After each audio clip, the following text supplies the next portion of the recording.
नाजरीन, मेरा नाम है अनस मलिक और आप तमाम देखने और सुनने वालों को अस्सलाम वालेकुम। जिस वक्त पूरी दुनिया की नज़र रसिया यूक्रेन जंग पर, गाजा में होने वाले कत्लेआम पर या फिर ट्रंप की तरफ से लगातार अलग अलग देशों पर लगाए जाने वाले टैक्स के ऊपर थी, उसी वक्त अचानक से दुनिया में कहीं और दूर कुछ ऐसा बड़ा हुआ जिसने दुनिया की राजनीति को पलट कर रख दिया। 8 अगस्त 2025 को जब अमेरिका राष्ट्रपति ट्रंप की यह तस्वीर मीडिया के जरिए से पूरी दुनिया के सामने आई तो इसने रसिया और ईरान जैसे दुनिया के ताकतवर देशों की होश उड़ाकर रख दी। मगर सवाल ये बनता है कि आखिर क्यों ऐसा क्या बड़ा हुआ और यह जो भी हुआ कहां पर हुआ और ट्रंप की इस तस्वीर के पीछे की असली कहानी क्या है। तो इन सारे ही सवालों के जवाब जानेंगे, मगर इसके लिए हमको ज्यादा नहीं बल्कि थोड़ा सही पीछे चलना होगा। बल्कि इससे पहले हम दुनिया के नक्शे पर नजर डालते हैं। यहाँ पर हम लोगों को ईरान से ऊपर दुनिया के दो देश नजर आते हैं। एक का नाम है अजरबैजान तो दूसरे को आर्मीनिया के नाम से भी जाना जाता है। इन दोनों की कहानी भी कुछ इंडिया और पाकिस्तान की तरह ही है। मतलब यह दोनों है तो पड़ोसी देश, लेकिन एक दूसरे के सबसे कट्टर दुश्मन है। इन दोनों में से जब आप अजरबैजान देश का नक्शा देखोगे तो आपको एक बड़ी ही अजीब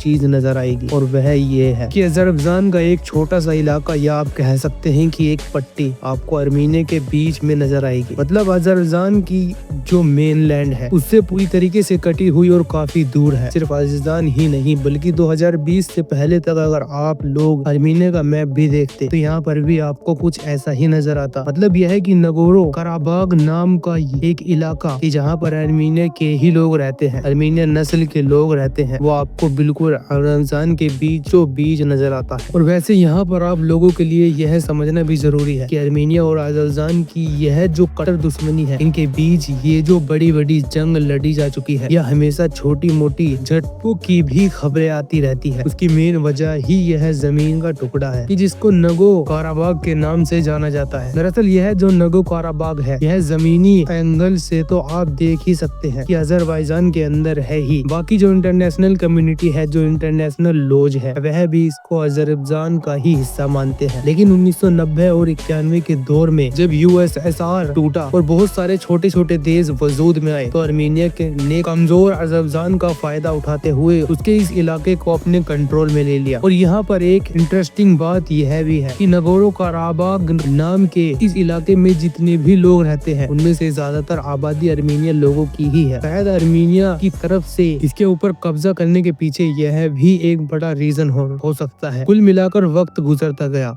और फिर साल आया 2020 का कि जब दुनिया की राजनीति तो 1990 से काफी बदल ही चुकी थी, साथ में खुद अजरबैजान भी बदल चुका था। अजरबैजान न सिर्फ खुद ताकतवर हो चुका था बल्कि उसको तुर्की और पाकिस्तान जैसे देशों का समर्थन भी हासिल था। उसने 2020 में आर्मीनिया के ऊपर हमला किया और बड़ी ही आसानी के साथ आर्मीनिया को हराते हुए नगोरो काराबाग नाम के इस इलाके को अपने कब्जे में ले लिया। और इस तरह अब एक बार फिर से नगो काराबाग अजरबैजान का हो चुका था। मगर अब सबसे बड़ी प्रॉब्लम यह खड़ी हो गई कि आर्मीनिया नस्ल के उन लोगों का क्या होगा कि जो नगोरो काराबाग नाम के इस इलाके में रहते हैं। क्योंकि जैसा कि हमने आपको पहले ही बताया कि इस इलाके में रहने वाले ज्यादातर आबादी नस्ल से, कल्चर से, जबान से, हर मामले में आर्मीनिया की ही है। और अजरबैजान के इस कब्जे के बाद अब वह पूरी तरीके से आर्मीनिया या आर्मीनिया में रहने वाले अपने रिश्तेदारों या अपने बाकी लोगों से कट चुके थे। क्योंकि नगो काराबाग को आर्मीनिया से कनेक्ट करने वाला जो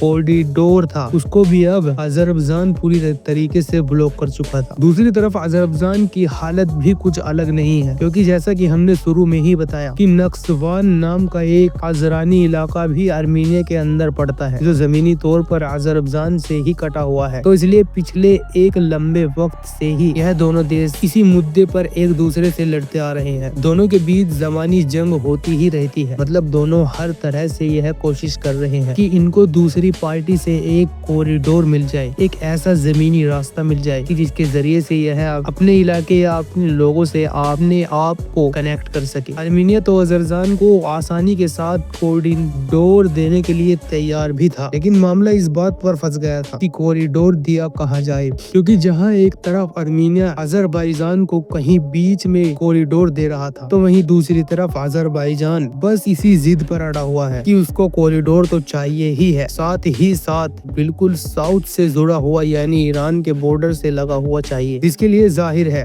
आर्मीनिया तैयार नहीं था और उसका सबसे बड़ा रीजन भी ईरान ही था। मगर फिर अचानक से इस मामले में अमेरिका के राष्ट्रपति डोनाल्ड ट्रंप की एंट्री होती है, जो पिछले कुछ महीनों से दुनिया में ऐसा कोई भी मौका नहीं जाने दे रहे कि जो उनको नोबेल पीस प्राइज की तरफ से जानने में मददगार साबित हो।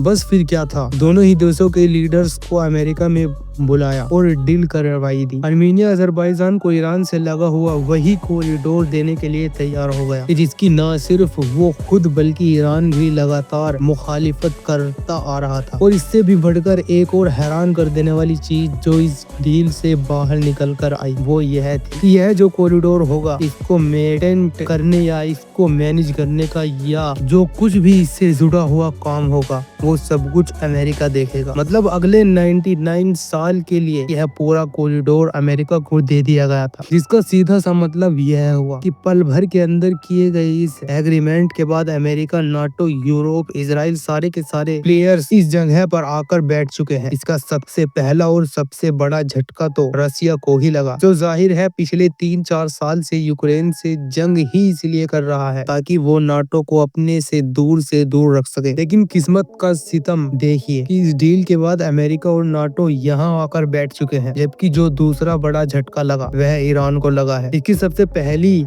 वजह तो यही है कि इजराइल के सबसे पक्के दोस्त अजरबैजान को ईरान पहले से ही शक की निगाह से देखता आया है और इसके ऊपर तरह तरह के इल्जाम लगाता आया है, खास तौर से मोसाद को लेकर। यह दावा किया जाता है कि ईरान के अंदर जितनी भी एक्टिविटीज मोसाद करता रहता है उसमें उसके लिए अजरबैजान काफी मददगार साबित होता है। और अब तो अजरबैजान के साथ साथ अमेरिका या यह कहिए इनडायरेक्टली इजराइल खुद ईरान के बिल्कुल बॉर्डर पर आकर बैठ गया है। बाकी प्रैक्टिकली इसके क्या नताज सामने निकल कर आते हैं यह तो आने वाला वक्त ही बताएगा। वीडियो अगर जानकारी से भरपूर लगी हो तो लाइक करने के साथ साथ दोस्तों के साथ शेयर जरूर करें और ऐसी ही नॉलेजेबल और हिस्टोरिकल वीडियोस हमेशा देखने के लिए हमारे चैनल अनस वॉइस को सब्सक्राइब जरूर करें। हम मिलते हैं आपको ऐसी ही नॉलेजेबल वीडियो के साथ, तब तक के लिए अपना ख्याल रखिए।